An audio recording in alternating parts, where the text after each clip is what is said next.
अब देखते हैं हम लोग सम्राट अशोक के नाम के बाद उनके काम पर फोकस करते हैं।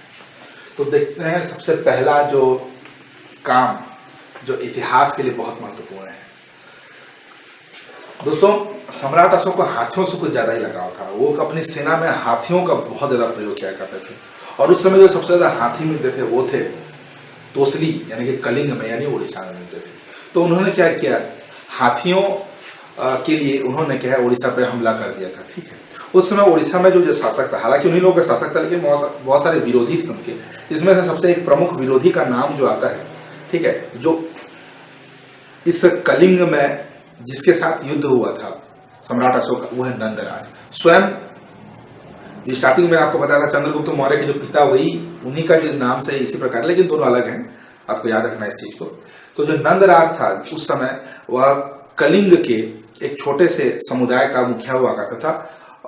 और इस हालांकि छोटा मैं बोल रहा हूं, लेकिन बहुत सारे उसमें सैनिक थे, बहुत सारे लोग उस पे थे। तो जब सम्राट अशोक का उनके साथ लड़ाई हुआ था तो सम्राट अशोक ने 1 लाख निर्दोष लोगों की हत्या की थी। तो उस 1 लाख और बहुत सारे लोगों को बंदी भी बना लिया था। तो सम्राट अशोक ने जब इस भयानक दृश्य को अपने आंखों से देखा तो उनका जो है दिल जो दहल गया, उनका दिल पसीज गया। स्टार्टिंग में जो अशोक अपने पराक्रम के लिए, अपने क्रूरता के लिए जाना जाता था, उसको आखिरकार इस भयानक दृश्य को देख के इस बात का एहसास हो गया कि वो जो कुछ भी कर रहा है वो गलत है। और तब से लेके उसने जो सबसे प्रमुख कार्य किया वो है बौद्ध धर्म को अपनाना। या दोस्तों, उसने बौद्ध धर्मों को अपना लिया और बौद्ध धर्म में अपनाने के लिए उसने जो गुरु थे वो थे उपगुप्त।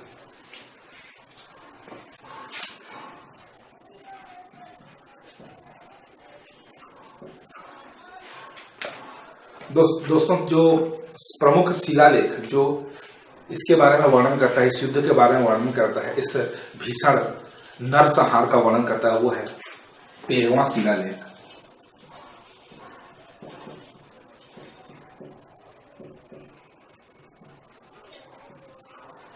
यह 13वां शिलालेख जो है वो उड़ीसा में, और इसमें इस भयानक दृश्य का वर्णन किया गया है। उसके बाद सम्राट अशोक ने बौद्ध धर्म स्वीकार कर लिया और इतना क्रूर शासक, इतना निर्दयी शासक, एक बौद्ध धर्म को मानने के बाद एक संत की भांति उसने इतने कार्य किए कि आजकल बौद्ध धर्म में सबसे जो पहला नाम आता है वो भगवान बुद्ध का, और उसके बाद सम्राट अशोक का नाम आता है। आप सोच सकते हैं कितने ज्यादा महत्वपूर्ण कार्य किए उन्होंने। अपने सारे कार्य से उसका अलग अलग अभिलेखों के माध्यम से, शिलालेखों के माध्यम से अलग अलग जगह में खुदवाए थे, ताकि उनके साथ साथ पूरी जनता और आने वाले जो लोग हैं, भविष्य के लोग भी उनकी इस जानकारी को प्राप्त कर सकें। तो कितने दूर तक उन्होंने इस चीज को सोचा था। तो सबसे पहले मैं आपको अशोक के इस पूरे घटना चक्र को समझाने के लिए मैंने बहुत सारी रूपरेखा तैयार की है आपके लिए। सबसे पहले हम अशोक के काल के प्रमुख अभिलेखों का वर्णन करेंगे। इस अभिलेखों में हम लोग देखेंगे कि सम्राट अशोक ने क्या क्या कार्य किए। ये अभिलेख हम लोग को कहां कहां से मिले हैं इसके बारे में भी जानकारी लेंगे। ठीक है, उसके बाद हम देखेंगे कि उसकी राजनीतिक व्यवस्था कैसी थी।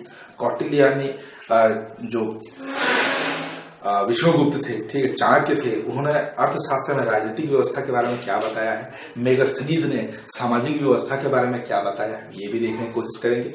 उसमें सामाजिक व्यवस्था में देखेंगे कि समाज कितने भागों में बना था। अशोक काल के धर्म के प्रचार प्रसार के बारे में देखेंगे कि किस प्रकार से उसने धर्म का प्रचार प्रसार किया। उसके बाद देखते हैं कि अशोक ने अपने कौन कौन से मुख्य अधिकारी बनाए हुए थे, उन अधिकारियों को क्या कहा जाता था। धार्मिक जीवन के बारे में बताएंगे। लास्ट में हम लोग मौर्य साम्राज्य के अंत के बारे में बताएंगे। तो इन सब चीजों को मैं एक एक करके समझाता हूं। सबसे पहले मैं बताता हूं आपको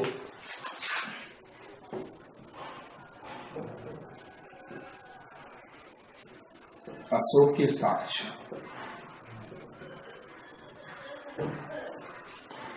तो सबसे पहले देखते हैं हम लोग अशोक के साक्ष्य के बारे में। तो कुल मिलाकर मैं आपको बता दूं कि 33 साक्ष्य हम लोग को मिले हैं। इन 33 साक्ष्यों में मैंने अपने इस वीडियो में एक बार फिर से दूसरी बार दोहरा रहा हूँ, मैं पहली बार दोहरा चुका हूँ, उसको फिर से बता देता हूँ ताकि आप लोगों को अच्छे से याद हो जाए। 33 टोटल साक्ष्य में से 14 शिलालेख,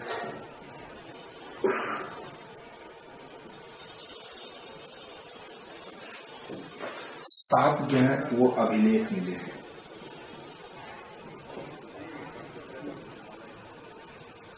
और बाकी जो थे वो सब गुफालेख, ठीक है। उसमें कुछ छोटे छोटे अभिलेख भी हैं। बाकी कुल मिला के इन सब चीजों से मैं आपको सारी जानकारियां जो है बताता हूं, और विद्वानों ने इन्हीं को डिक्रिप्ट करके, इन्हीं सब चीजों को डिक्रिप्ट करके अशोक के बारे में सबसे ज्यादा जानकारियां हम लोग को दिलाई है, सबसे ज्यादा बताई है।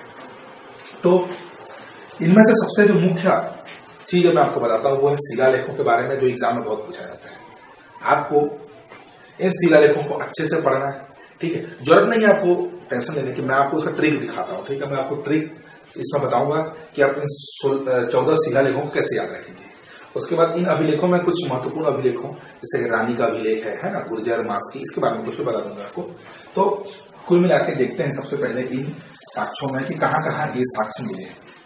तो दोस्तों, ये जो हम लोग को 14 जो शिलालेख मिले हैं, तो कुल कितने जगह में मिले हैं, वो है 8 जगह पे, ठीक है। तो मैं बताता हूँ कि कौन कौन से वो जगह है और आप उसको कैसे याद रखेंगे।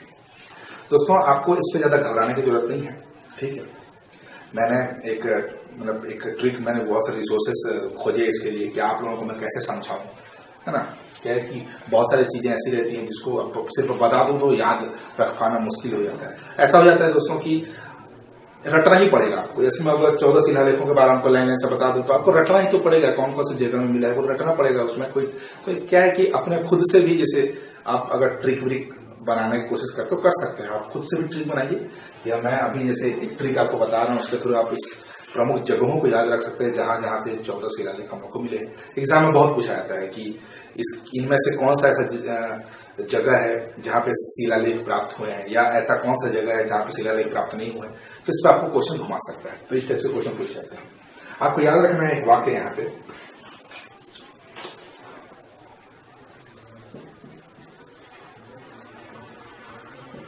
शाम को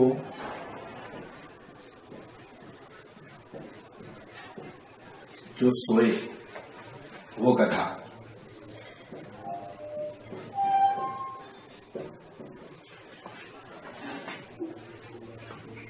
दोस्तों, मैं बोल नहीं रहा हूं कि जो शाम को सोता है वो गधा है, ऐसा नहीं बोल रहा हूं मैं, ठीक है। वो याद करने का तरीका है ना। तो जो लोग भी शाम को सोते हैं तो जरूरत नहीं है उन लोगों को मेरे ऊपर गुस्सा होने की, ठीक है। आप मत खोजिए मुझे मारने के लिए, ठीक है। आप आराम से शाम को सोएं, आपको जब मन करे तब सोएं। अब मैं बस आपको समझाने के लिए समझी हूँ, ठीक है। तो मेरी बातों का बुरा मत मानिए आप, ठीक है।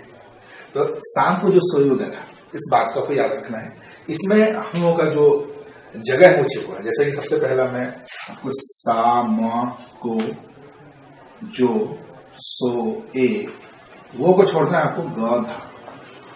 1 2 3 4 5 6 7 और 8, आपको इसमें से 8 जगह जाना है। तो सबसे पहला मैं आपको बताता हूं 7 से। 7 है दोस्तों, सबसे पहला आता है शाहबाज गढ़ी।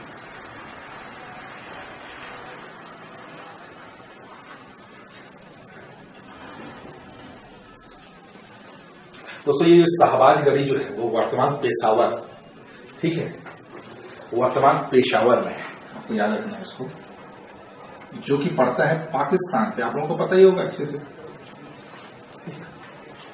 पेशावर, ये कुषाण काल में इसको पुरुषपुर कहा गया था, पुरुषपुर, ठीक है। तो साहब से शाहबाज गढ़ी। दूसरा देखते हैं मां से। अच्छे से इसको याद रख लीजिए दोस्तों, हो सके तो नोट भी कर लीजिए, अच्छे से वीडियो देखिए, समझ में आएगा। मां से मानसेहरा,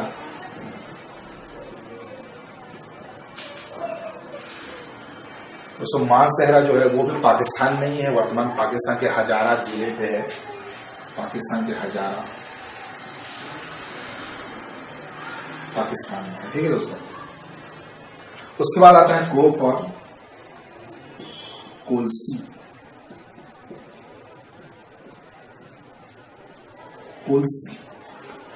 कोलसी जो वर्तमान में उत्तराखंड में,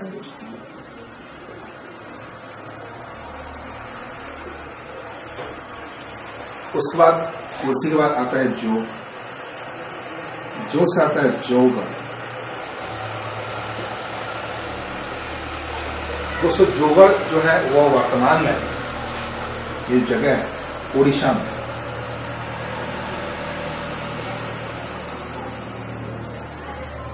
जो के बाद आता है सो से होता है सोपरा। कई लोग इसको सोपारा भी बोलते हैं। तो सोपरा वर्तमान में महाराष्ट्र के ठाणे जिले में, महाराष्ट्र में ठाणे जिले में, याद रखिए इसको। उसके बाद है सो से ए पर होता है एर्रागुड़ी। एर्रागुड़ी दोस्तों वर्तमान आंध्रा में है, आंध्र प्रदेश।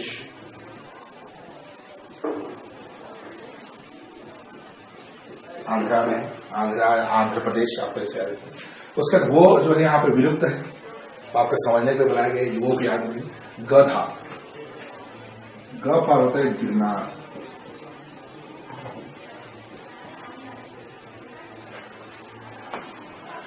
यह वर्तमान में गुजरात में है, गिरनार अभी। लास्ट में ध से आता है धौली।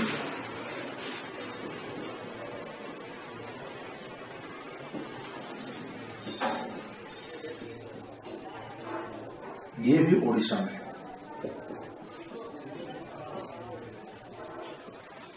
तो दोस्तों ये आपके टोटल जो 8 जगह हैं जहां से आपको अशोक के शिलालेख प्राप्त होंगे। इसमें से बहुत सारे क्वेश्चन पूछे जाते हैं, जैसे कि मानसेरा कहां पे है, ये पूछा जाता है। जोगढ़ कहां पे है, इनमें से कौन सी जगह है जहां पे अशोक के शिलालेख प्राप्त हुए हैं। अशोक के शिलालेख कुल कितने जगह से प्राप्त हुए हैं, इनमें से कौन से जहां से अशोक के शिलालेख प्राप्त नहीं हुए हैं। ठीक है, आपको ये पूछा जाता है सबसे ज्यादा शिलालेख कहां से प्राप्त हैं। तो दोस्तों उसका आंसर है उड़ीसा। आप देख सकते हैं उड़ीसा में कुल मिला के इतने सारे शिलालेख हम लोग को प्राप्त हुए हैं। ठीक है, और भी बहुत सारे शिलालेख हम लोग को मिले हैं। सबसे पहला शिलालेख कौन सा बना चाहिए, आप धौली याद रखना है। सबसे पहला शिलालेख जो मिला था वो धौली में है। ये पुरी के आसपास का क्षेत्र है, पुरी के पास में धौली अभी भी बहुत अच्छा पर्यटन स्थल है। मैं भी कभी गया हुआ था वहां पे, बहुत अच्छा जगह है। वहां पे क्या बोलते हैं, भगवान बुद्ध की बहुत ही बड़ी प्रतिमा है वहां पे, और बहुत ही सुंदर दृश्य है।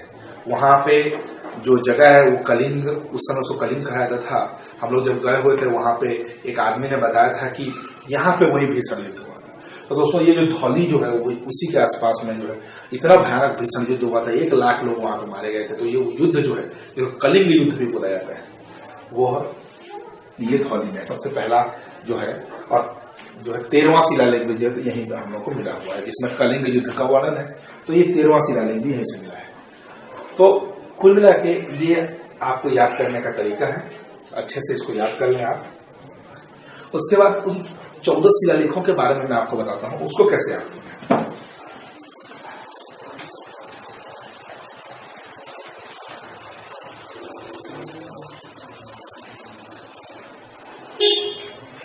दोस्तों अब अपन देखते हैं कि 14 शिलालेख को कैसे याद रखते हैं, क्योंकि बहुत सारे एग्जाम में यूपीएससी में तो मुख्यतः इस टाइप से भी क्वेश्चन आजकल क्या हार्ड कर दिया जाएगा क्वेश्चन।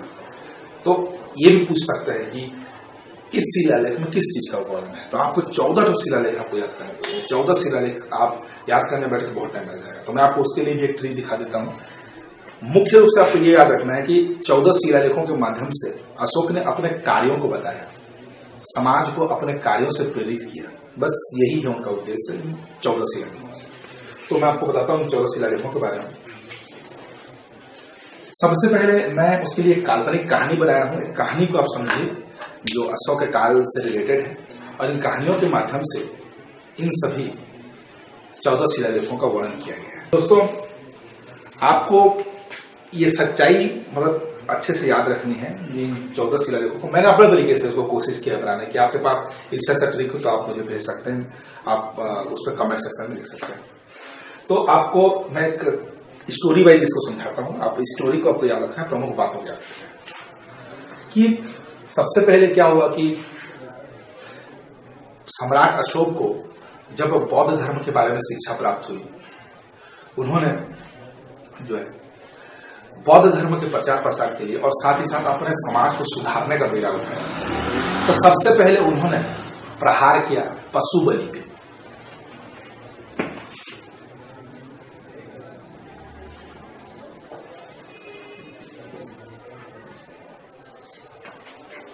सबसे पहले उन्होंने मतलब निंदा की थी। उन्होंने अपने समाज में जो उस समय पशु बलि प्रथा बहुत ज्यादा फेमस थी। क्या लोग जो है वो बीमार जो जानवर हुआ करते थे, बीमार जानवर, उनके बलि दे दिया करते थे। ठीक है, तो इस पशु बलि की जो प्रथा थी, जो हत्या होती थी ऐसे मासूम जीवों की, तो सबसे पहले सम्राट अशोक ने इसको बंद करवा दिया। ठीक है, ये पहली कहानी का पहला बिंदु है कि पशु बलि की प्रथा को बंद करवा दिया। तो ये पहला शिलालेख है और उन्होंने उसके बाद पहला शिलालेख जो है इसमें छपवाया ताकि लोग जो है कुल मिला के एक आदेश की भांति था वो, इसके माध्यम से वो शिलालेख को खुलवा देते थे। इस तरह से हम लोग नोटिस बोर्ड चिपकाते हैं ना, नोटिस बोर्ड, वैसे एक नोटिस बोर्ड है मान के चलिए आप, शिलालेख को ऐसे मान के चलिए। तो पशु बलि की प्रथा का जो है अंत जो है वो हम लोग को बताया गया है इस पहले शिलालेख। उसके बाद पशु बलि की प्रथा तो अंत हो गई, लेकिन मेन होता यह था कि वो लोग इन जो पशु थे, वो जो बीमार थे, उन लोगों की हत्या क्या करते थे। तो उन्होंने क्या किया कि जो बीमार पशु होते हैं, साथ ही साथ जो मनुष्य जो बीमार होते हैं, उनकी सुरक्षा के लिए उन्होंने अस्पताल खुलवाना शुरू कर दिया, चिकित्सालय। ठीक है दोस्तों, तो अस्पताल बनवाए उन्होंने, चिकित्सा के लिए चिकित्सालय बनवाए। तो दूसरा है उस चिकित्सालय के बारे में।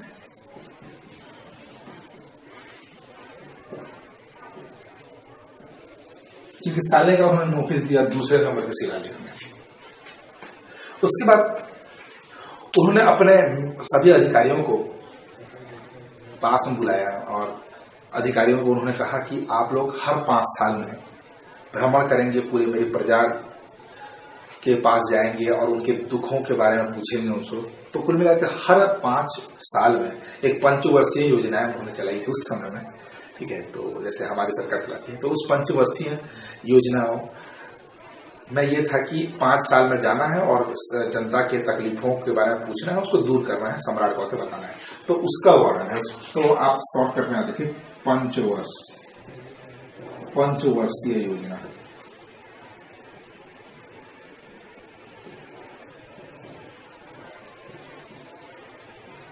इसके बारे में उन्होंने तीसरे शिलालेख में बताया। तो तीसरे शिलालेख में अपने अधिकारियों को बोला कि 5 साल में जाके जनता से। उसके बाद उन्होंने अपने धर्म के बारे में बताया सबको, मतलब कि उन्होंने बौद्ध धर्म की शिक्षा सबको दी। उन्होंने बताया कि बौद्ध धर्म में क्या करना चाहिए। तो कुल मिला के ये बोल सकता हूं कि उसने धर्म की घोषणा कर दी। उसके बाद अपने धर्म की घोषणा की। तो चौथा धर्म घोष, इसी को बोलते हैं धर्म घोष, धम्म घोष भी बोलते हैं उसको।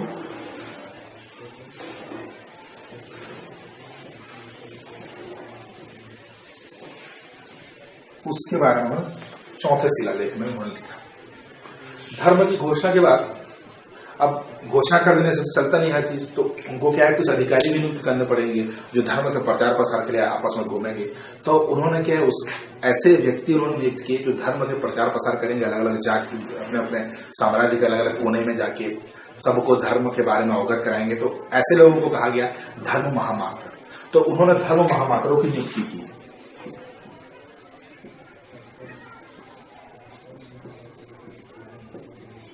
धर्म महामात्र, उसके बारे में जो है वो 5वें शिलालेख में वर्णन किया गया है। दोस्तों, धर्म महामात्र के अब धर्म महामात्र जो नियुक्त किए गए, बाकायदा उनको सैलरी दी जाती थी, वो लोग जा जाके धर्म के बारे में शिक्षा दे देते थे। ठीक है, तो प्रॉब्लम ये आती थी वहां पे कि उन लोगों को प्रचार प्रसार करते टाइम सम्राट अशोक से कुछ सलाह लेना पड़ता था, लेकिन सम्राट अशोक जो अपने काम में बिजी रहते थे तो वो सलाह नहीं दे पाते थे। ठीक है, तो उसको उन जो धर्म महामात्र थे उन लोगों को बहुत ज्यादा तकलीफ होती थी इस सब चीजों से कि वो लोग क्या है, सच्चा मार्गदर्शन उनको नहीं मिल पा रहा है। तो उन्होंने इस बारे में सम्राट अशोक को बताया। सम्राट अशोक ने अब कहा कि किसी भी समय, किसी भी टाइम आप मेरे से सलाह ले सकते हो, ठीक है। और उसी को बोला जाता है आत्मनियंत्रण। मतलब आप किसी भी समय आप, अब जब मैं सोता रहूं, खाता रहूं, पीता रहूं, है ना, कुछ भी करता हूं, जितना भी हूं, आप मेरे से सलाह लो बौद्ध धर्म के बारे में, तो मैं हमेशा अवेलेबल हूं। तो उन्होंने इसको बोला आत्म नियंत्रण। मतलब आप कभी भी मेरे से सहायता ले सकते हो, सलाह ले सकते हो। इसके बारे में 6वीं शिलालेख में लिख दिया, तो इसको अच्छे से आप याद रखिए। तो उसके बाद आगे चलते हैं। उसके बाद आत्मनियंत्रण के बाद उन्होंने स्वयं भी जिम्मेदारी ली कि मुझे भी यात्रा करनी चाहिए, मुझे भी अलग अलग धर्मों के बारे में सीखना चाहिए, मुझे बौद्ध धर्म के विकास के बारे में सीखना चाहिए, अलग अलग जगह जाके धर्म का प्रचार करना चाहिए। तो उन्होंने इसका स्वयं भी बीड़ा उठाया और वह कई सारे धर्म की यात्राओं पर रुक गए। तो उनकी यात्राओं का विवरण जो है हम लोगों को 7वें और 8वें में मिलता है। इन दोनों को कंबाइन लिया गया, देखिए इन दोनों में वर्णन किया गया उनकी यात्राओं का।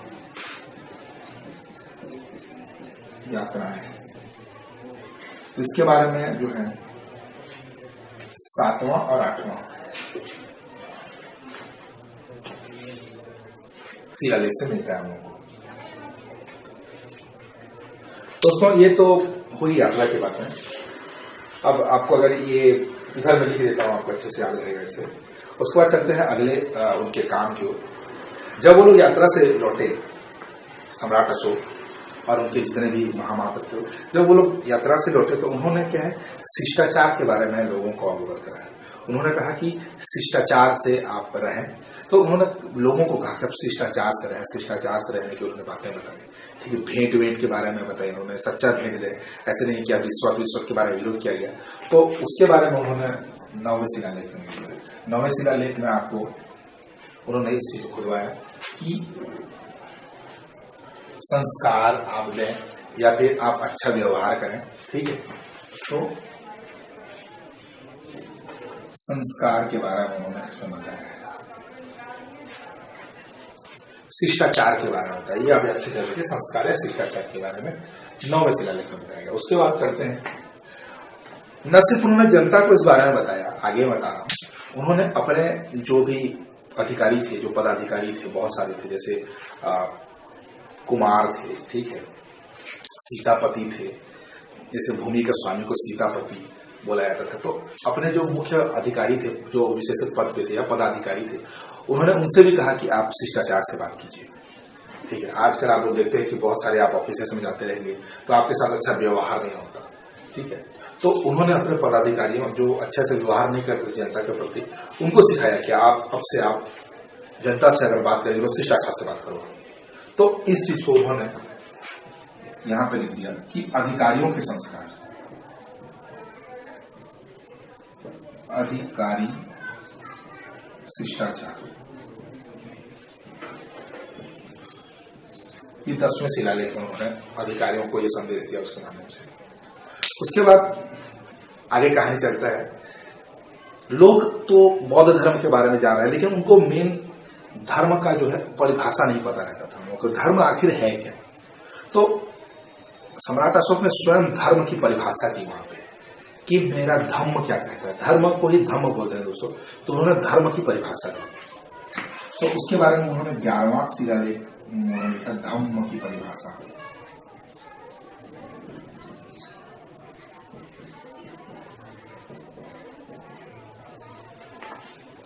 धम्म की परिभाषा या फिर 11वां शिलालेख से मिलता है। उसके बाद दोस्तों उन्होंने धर्म के बारे में सिखा दिया, बहुत सारे कार्य कर लिए उन्होंने, लेकिन उन्होंने एक वर्ग, जनता में एक वर्ग जो धर्म के बारे में बिल्कुल भी नहीं जानता था, उसके बारे में उन्होंने सोचा ही था, वो था स्त्री। मतलब जो महिलाएं थी, जो स्त्रियां थी उनके जनता के मध्य, उन पे ये धर्म की बातें पहुंची नहीं थी, क्योंकि वो लोग घर में छिपे हुए रहते थे, घर से वो लोग निकलते नहीं थे।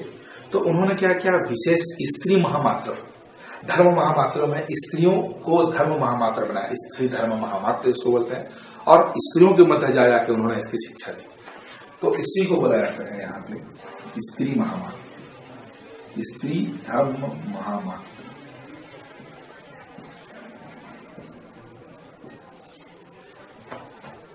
12वें शिलालेख में आपको इसके बारे में वर्णन आपको मिल जाएगा, स्त्री धर्म महामात्र। उसके बाद स्त्रियों में भी अब यह बातें फैल गई, ठीक है। अब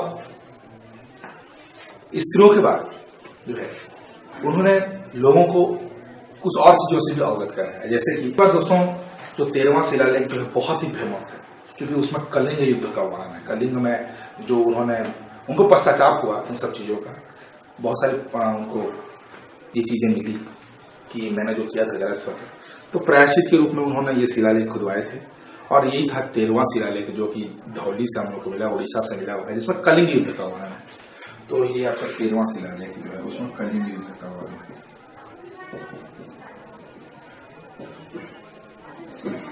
लास्ट में जो 14वां शिलालेख है, जो लास्ट में बचे 14वां शिलालेख, उसमें बताया गया है कि अब धार्मिक जीवन जिए। लास्ट में वही चीज बचा हुआ था, धार्मिक जीवन जिए। धार्मिक जीवन के लिए उन्होंने प्रेरित किया।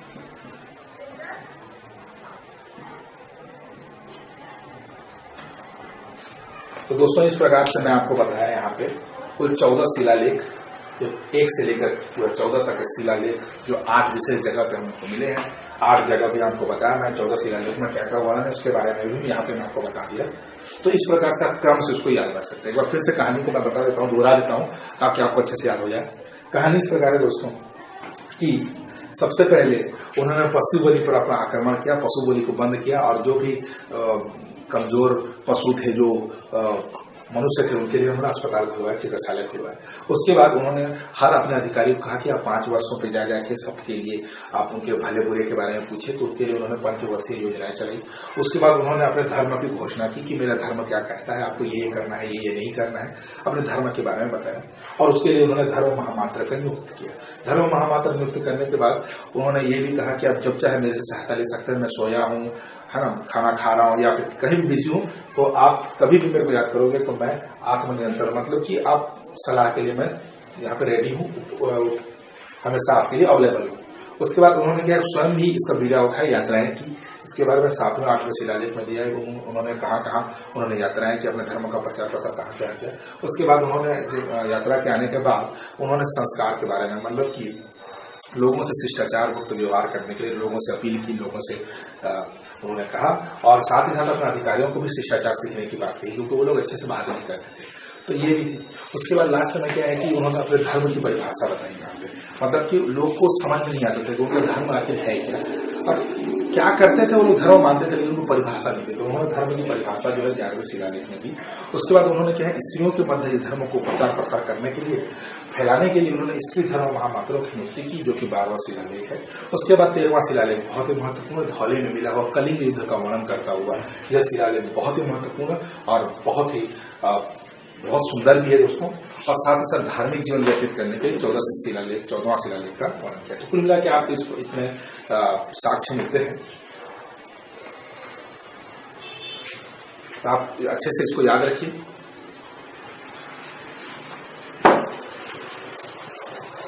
कुछ और साक्ष्य मैं आपको यहाँ से बता देता हूँ, जो कुछ एग्जाम में पूछे जाते हैं।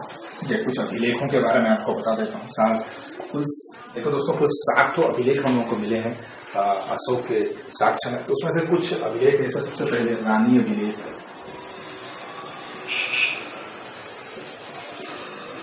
रानी का अभिलेख। दोस्तों ये जो रानी का अभिलेख है, ये कौशाम्बी इलाहाबाद से मिला हुआ है। यहाँ पे आपको याद रखना है, ये इलाहाबाद में मिला हुआ है। इसमें अशोक की पत्नी का उल्लेख किया गया है इस पे। दूसरा जो है आपको याद रखना है मास्की अभिलेख, गुर्जर अभिलेख। इसमें आपको इन चीजों के बारे में आपको अच्छे से याद रखना है। इसमें बताया गया है अशोक के बारे में कि अशोक का जो नाम है इन अभिलेखों में है।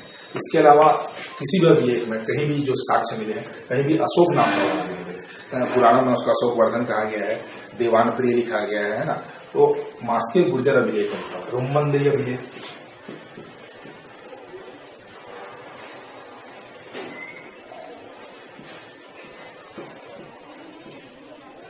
रुम्मनदेही अभिलेख।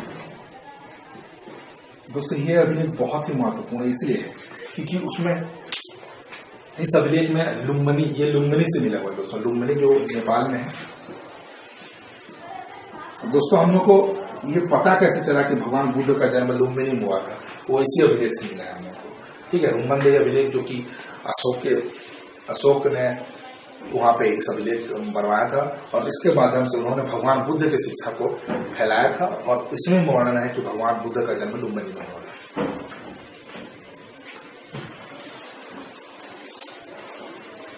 एक आपको बता दें कि बराबर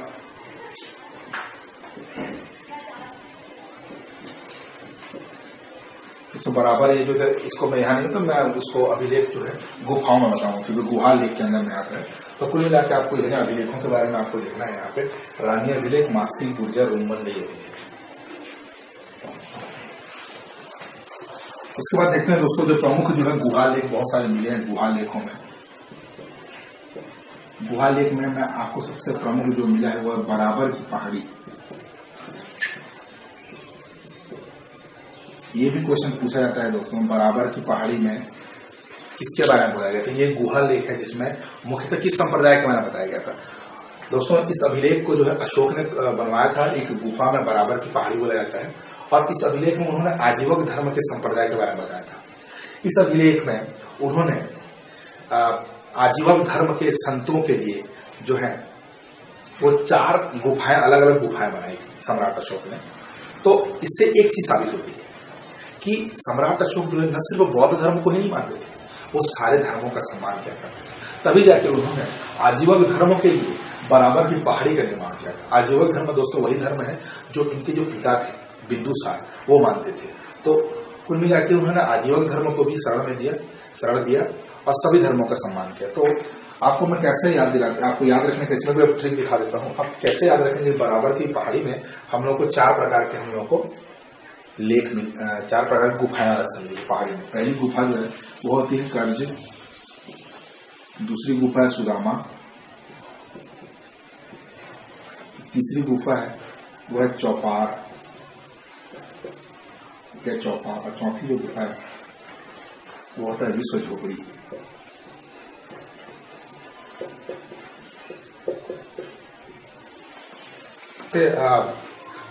जो सम्राट अशोक थे उन्होंने बराबर की पहाड़ी में 4 अलग अलग गुफाएं बनाई थी। उनको याद करने का तरीका मैं आपको बता रहा हूँ। आपको सुदामा याद होगा, भगवान श्री कृष्ण का परम मित्र जो बहुत ही गरीब थे। उनको जितनी जरूरत पड़ती थी उतनी भीख मांगते थे, उतना ही खाते थे। तो उन्हीं से उस चीज को याद रखना था। वो झोपड़ी में रहते थे दोस्तों। झोपड़ी जो है एक गांव के चौपाल जो था वहां पे था। चौपाल यानी चौक, एक चौपाल या फिर चौक जो है गांव, इमेजिन कर लीजिए गांव में एक चौक है और वहां पे झोपड़ी में जो है सुदामा जो है जो भगवान श्री कृष्ण के मित्र है वो रहते हैं और कर्ज लेके वो अपना घर का पालन पोषण करते हैं। तो इन सब चीजों से एक इमेजिनेशन से आप याद रख सकते हैं। कर्ज, चौपाल, विश्व। सुदामा जो एक चौपाल या फिर एक चौक में एक झोपड़ी थी, उस झोपड़ी में लेते थे कर्ज लेके। ठीक है, तो ये सब याद रख सकते हैं। तो ये भी दोस्तों आपका टोटल कुल मिला के जितने भी साक्ष्य हम लोग अशोक के साक्ष्य, बहुत सब ज्यादा क्वेश्चन आपको पूछे जाएंगे। अशोक के साक्ष्य से रिलेटेड क्वेश्चन बहुत ज्यादा पूछने की संभावना होती है। अब देखते हैं दोस्तों अशोक के धर्म के बारे में।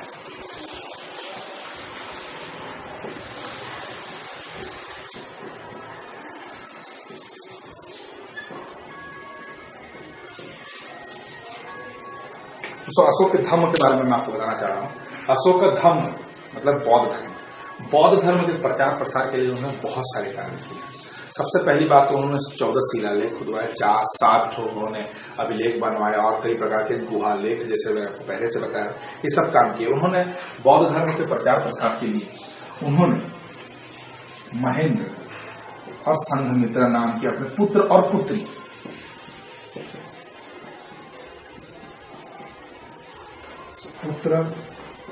और पुत्री, तो कुल मिला के ये पुत्र और पुत्री जो है स्वयं अपने पुत्र और पुत्री महेंद्र और संघमित्रा को श्रीलंका भेजा था बौद्ध धर्म को प्रचार प्रसार के लिए। तो आप सोच सकते हैं स्वयं अपने जो लाडले होते हैं अपने पुत्र और पुत्री को जो वो लोग भेज सकते हैं धर्म के प्रचार प्रसार के लिए। तो आप जान सकते हैं कि अशोक के धर्म में कितनी व्यापकता थी, वो कितने गहराई से धर्म को मानते थे और इन धर्म को इस दुनिया में फैलाना चाहते थे। साथ साथ एक और चीज आपको धर्म बताता हूँ कि न सिर्फ एक ही धर्म को मानते थे, बराबर की पहाड़ी से मिले साक्ष्यों से मिलता है कि वो बहुत सारे धर्मों को मानते थे। जितने भी धर्म थे अलग अलग धर्मों को सम्मान किया करते थे, उन सबको साक्षर देते थे। एक और चीज आपको ध्यान बताता हूं कि उन्होंने लुम्बिनी में जो रूमंदेही अभिलेख मिला है उसमें एक चीज बताया गया है कि उन्होंने लुम्बिनी का जो कर है पूरी तरीके से माफ कर दिया था बौद्ध धर्म में, क्योंकि लुम्बिनी जो प्रमुख स्थल था उनके लिए, क्योंकि यहाँ पे भगवान बुद्ध का जन्म हुआ था, इसीलिए उन्होंने लुम्बिनी को टैक्स फ्री कर दिया था। धर्म की बात देखते हैं दोस्तों, वहां के राजनीतिक व्यवस्था के बारे में। राजनीति से पहले उसके भाषा के बारे में देखते हैं। भाषा, अशोक की भाषा। दोस्तों अशोक के काल में जितने भी अभिलेख हम लोग को प्राप्त हुए वो 4 भाषाएं हैं। सबसे पहला जो है वो है ग्रीक। दूसरा जो बात है आर्माई, ब्राह्मी और खरोष्टी। जितने भी शिलालेख सबूत हम लोग को मिले हैं वो सब इन्हीं भाषाओं में मिले हैं, ग्रीक, आर्माइक, ब्राह्मी और खरोष्टी। आपको बताता हूँ कौन सा कहाँ गए दोस्तों। इससे पहले आपको थोड़ा ये याद दिलाना चाहता हूँ कि बिंदुसार के काल में मैंने आपको 4 प्रांतों के बारे में बताया था। 4 प्रांत, सबसे पहले उत्तरापथ, दक्षिणा उत्तरापथ जो है, उसके बाद एक थे अवंती, एक था पूर्व में, ठीक है, और एक अपना जो है तोसली यानी कि कलिंग जो है, इतना वर्णन किया गया है, ठीक है। तो आपको बता रहा हूं कि अशोक के काल में हम लोग को 5 प्रांत में डिवीजन हम लोग को मिला है, साक्ष्यों से मिला है। 5 प्रकार के डिवीजन थे। सबसे पहला जो था उत्तरापथ। उत्तरापथ था, इधर लिख लेता हूं दोस्तों अच्छे से रहेगा। उत्तरापथ, राजधानी तक्षशिला। दक्षिणापथ ये ऐड हुआ था, राजधानी स्वर्णगिरी।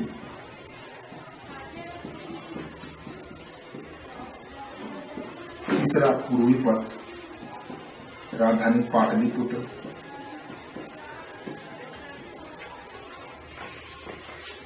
चौथा अवंती, राजधानी उज्जैन। 5वां कलिंग, राजधानी तोसली। दोस्तों कुल मिला के इतने 5 प्रकार के उस समय प्रांत बने हुए थे।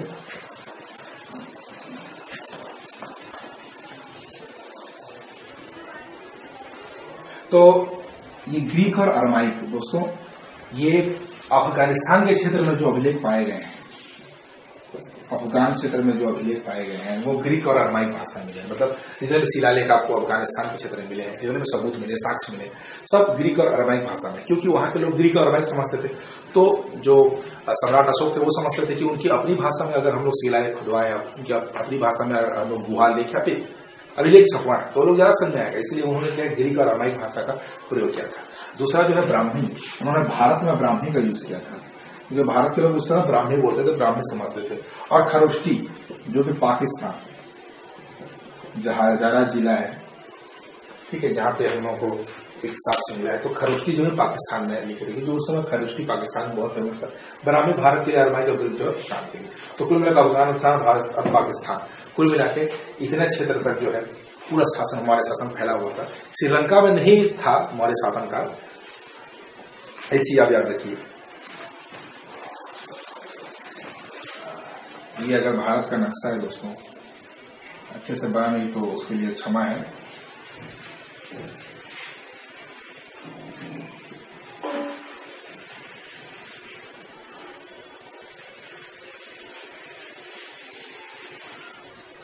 ये अगर भारत का जैसे नक्शा है, अगर मान लिया जाए तो उस स्थिति में ये जो है, ये है तो पाकिस्तान अफगानिस्तान है, तो ये जो पूरा क्षेत्र है,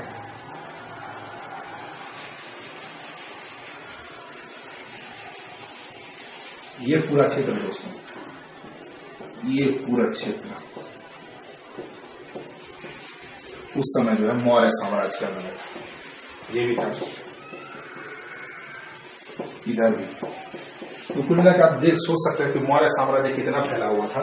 ये वाला जो क्षेत्र था, यहाँ नर्मदा नदी जो है, जहाँ पे स्वर्णगिरी है, स्वर्णगिरी यहाँ पे, तो यहाँ स्वर्णगिरी में फैला हुआ था, इसको दक्षिणापथ उसका नाम था। उसके बाद श्रीलंका जो यहाँ पे है, श्रीलंका तक नहीं फैला हुआ था, ठीक है। तो ये क्वेश्चन पूछा जाता है कहाँ नहीं फैला था, तो श्रीलंका ऑप्शन ये रहता है, आप उस पर टिक लगाइए। तो ये हुई भाषाएं। आप देखते हैं सामाजिक व्यवस्था।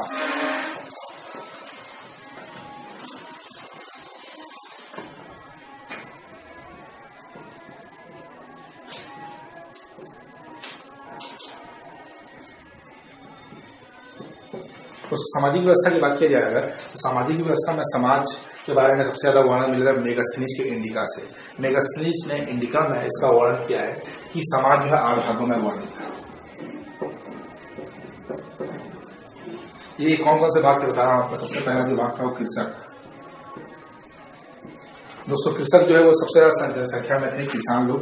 दूसरा जो था वो थे व्यापारी, गुप्तचर, अहीर,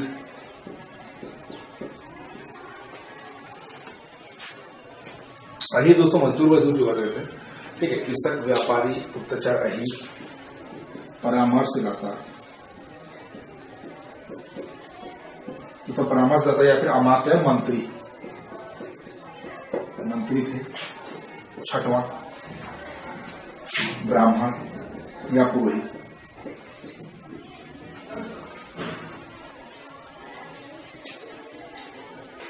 दोस्तों यहाँ पे मैंने एक गलती करी, उसके लिए क्षमा है यहाँ से। यहाँ कुल मिला के 7 भाग थे, ठीक है। क्या मुझे यहाँ पे थोड़ा डाउट लगा था तो मैंने जाकर बुक थोड़ा देखा उस पर। तो बुक देखने के बाद मुझे पता चला कि जो मैं 8 भाग आपको बोल रहा था उसमें थोड़ा ध्यान दीजिएगा। जो मैं 8 भाग बोल रहा था वो 7 भाग है, ठीक। तो इतने 6 भाग मैंने बता दिए। एक भाग जो बचा हुआ था जो मुझे याद नहीं आ रहा था तो मैंने आगे बुक देखा तो मेरे को पता चला कि सैनिक, ठीक है, सैनिक। तो कुल मिला के जो है ये समाज जो है दोस्तों ये कुल 7 भागों में वर्णित है, ठीक। तो ये थी सामाजिक व्यवस्था, ठीक है। तो उसके बाद देखते हैं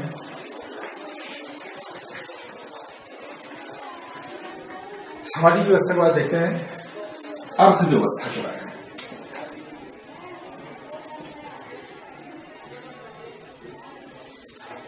अर्थव्यवस्था में दोस्तों इस समय जो सबसे ज्यादा सिक्के जो है तांबे के सिक्के, सोने के सिक्के, ये सब मिलते थे।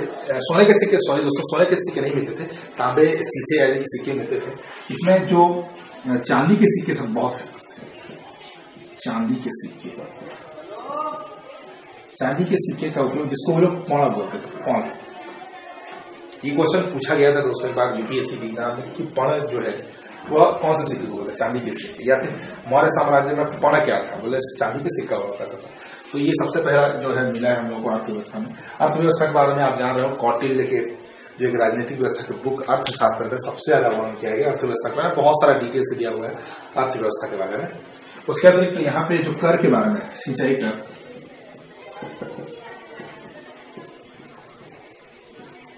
बिक्री कर,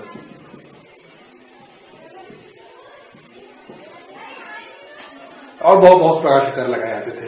सिंचाई कर दोस्तों यहाँ पे कुल मिला के 1/3 भाग है सिंचाई कर, 1/3 से लेकर 1/2 भाग सिंचाई कर लगाया था। बिक्री कर जो है दोस्तों 1/10 भाग लगाया जाता था। और यहाँ बिक्री कर के बारे में बहुत रिस्ट्रिक्शन था, मतलब अगर बिक्री कर जो नहीं देता था उसको मृत्यु दंड दे दिया जाता था, तो डर था। तो इतने प्रकार के यहाँ पे कर लगाए जाते थे। ये थी अर्थव्यवस्था दोस्तों। इससे रिलेटेड क्वेश्चन पूछे जाते हैं। कुल मिला के अगर कोई कर पूछा जाए जैसे आपको कर का प्रतिशत कितना था, तो आप 1/2 या ऑप्शन में 1/3 हो तो उनमें से आप ऑप्शन लगाए कीजिए 1/2 या 1/3 भाग का टोटल कमाई का उत्पादन का। उसके बाद देखते हैं अशोक के अधिकारियों के बारे में।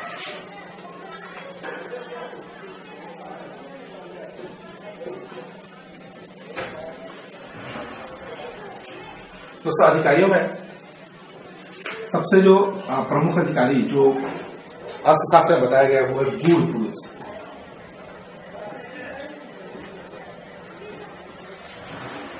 गूढ़ पुरुष के बारे में बोला गया। गूढ़ पुरुष के अलावा सीतापति,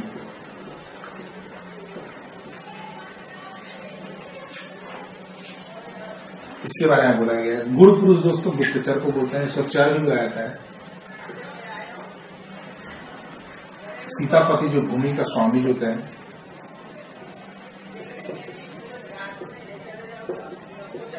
उसके अतिरिक्त दोस्तों एक रज्जुक जो है का वर्णन किया गया है। सेनापति दोस्तों, रज्जुक का मतलब होता है न्यायाधीश, जो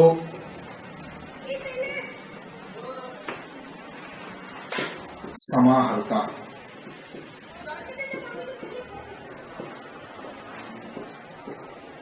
महामात्र,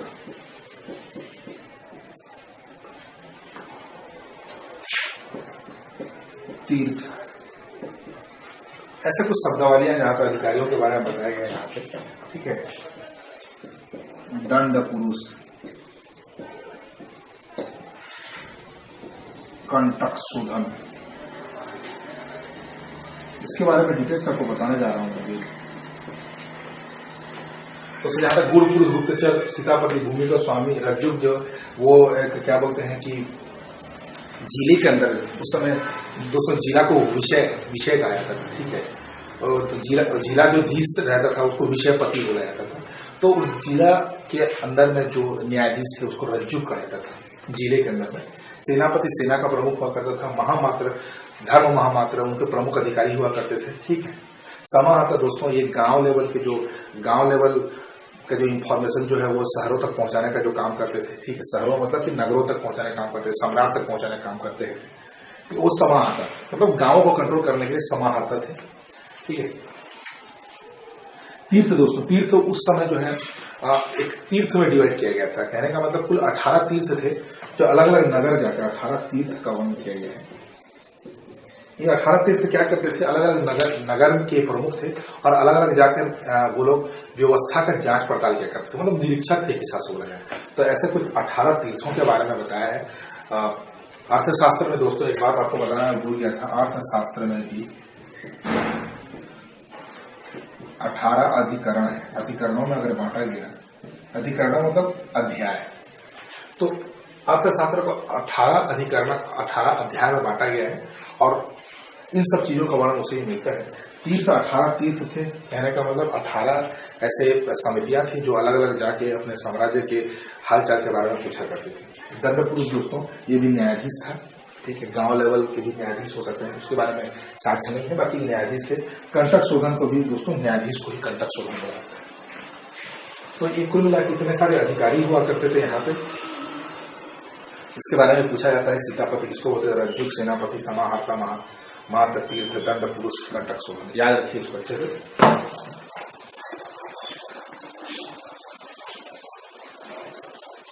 उसके बाद देखते हैं वर्ण, इसको बोल सकते हैं राजनीति। वर्ण छोड़े दोस्तों, अशोक के राजनीतिक व्यवस्था।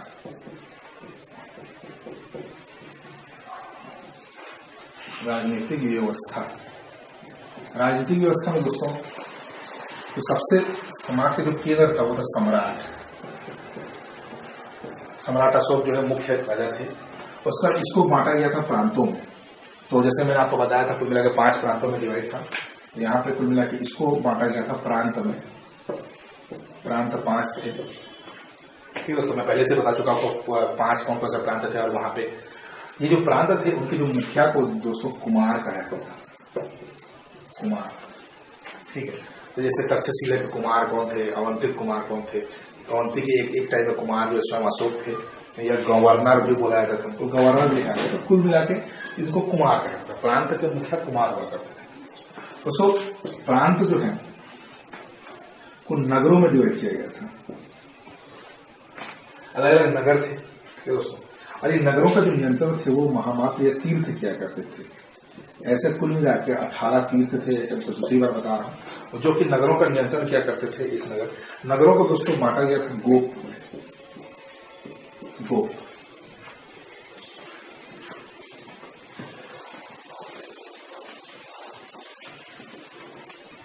गोप में दोस्तों 10 या 15 गांव आते थे।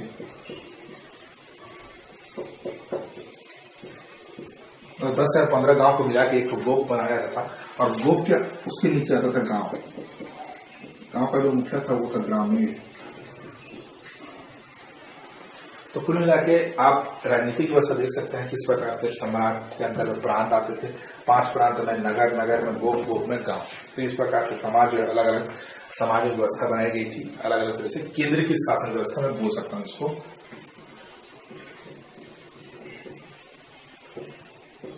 केंद्र था सम्राट। तो कुल मिलाकर ये केंद्रीकृत शासन व्यवस्था के बारे में कभी भी पूछा जाएगा तो आपको बताना होगा कि सम्राट प्रांत इस टाइप से बना हुआ था।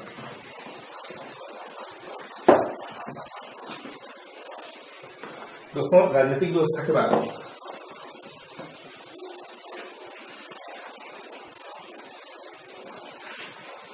लास्ट में देखते हैं मौर्य साम्राज्य का अंत।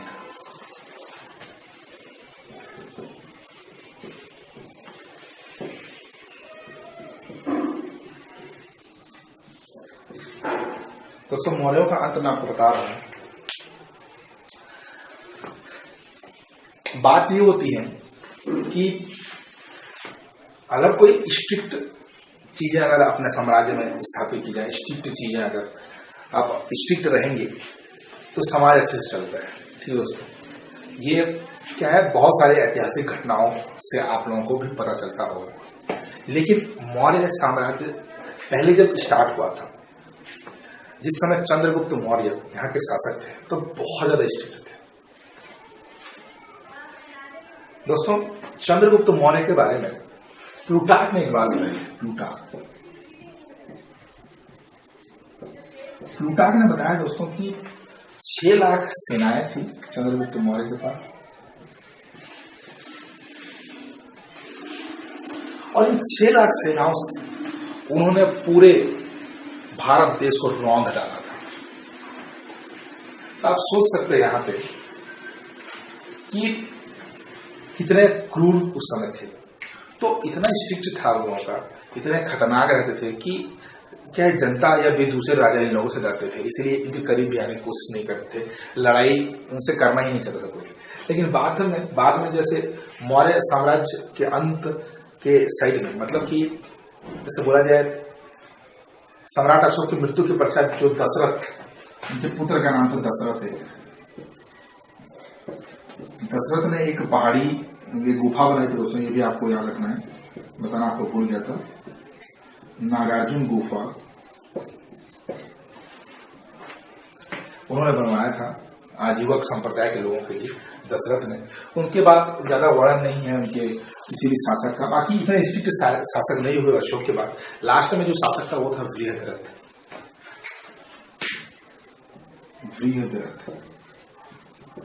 इस बृहद्रथ की हत्या दोस्तों 184 ईसा पूर्व में पुष्यमित्र शुंग ने कर दी थी, जो इन लोगों का सेनापति था, जो मौर्य काल में एक सेनापति हुआ करता था। दोस्तों, एक सेनापति ने पुष्यमित्र शुंग ने क्या बृहद्रथ की हत्या करके शुंग वंश की स्थापना किया, ब्राह्मण वंश जिसको बोलते हैं, क्योंकि ये ब्राह्मण वंश था, ब्राह्मण थे। तो उसने क्या है कि बृहद्रथ की हत्या करके शुंग वंश की स्थापना की। तो वो तो इस प्रकार अंत हो गया उन लोगों का।